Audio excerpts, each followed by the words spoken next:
Welcome to the Libido Lounge, where we focus on all things love, lust, and libido. We believe that fabulous sex is important to health as exercise and good food. Hey everybody, Dr. Diane here. In this video, we're going to talk about libido in relationship to menopause. So we're talking specifically about menopause in this video. We'll talk about perimenopause in other videos. But one of the things to understand about menopause is part of the issue where oftentimes libido starts to fall can be related to the lowering of estrogen and the way that we change the type of estrogen that is predominant in our body. You see, there's three main types of estrogen known as E1, E2, and E3.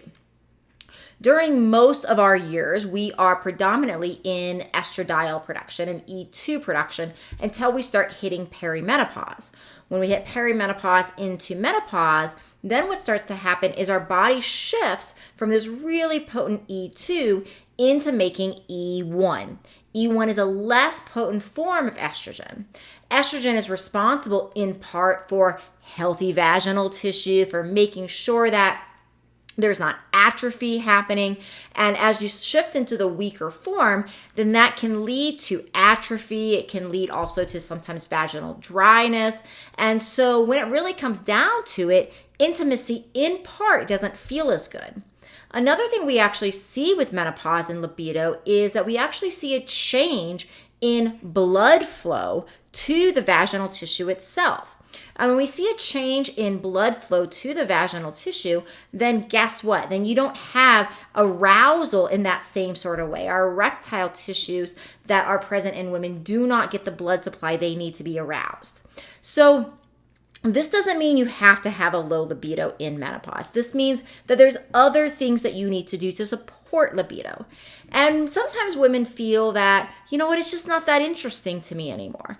And of course, you are your own being, you have your own way of doing things. And if it's just not that interesting to you anymore, that's your right. And I hope you will also consider that intimacy is really not just about sex. It's about all of the other things that it helps to provide in our life.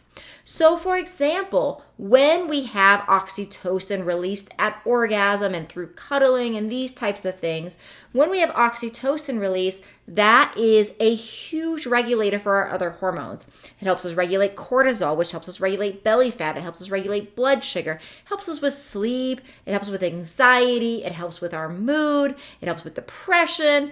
It helps with so many things. So there's so many of these symptoms that I'm listing, right, that are common symptoms to occur at menopause age, right? Sleep can go down, weight can be put on, and oxytocin that's released at orgasm is a huge way of regulating and helping your body avoid becoming dysregulated from these other areas. So I really would, consider if you are thinking like, you know what, I'm not interested in it anymore. I'm not interested in intimacy.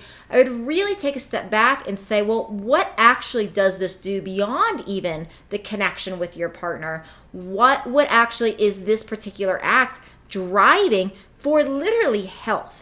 For your health. It's not just about pleasure. It's not just about the bedroom, but it's a trickle-down impact that intimacy brings for our entire health.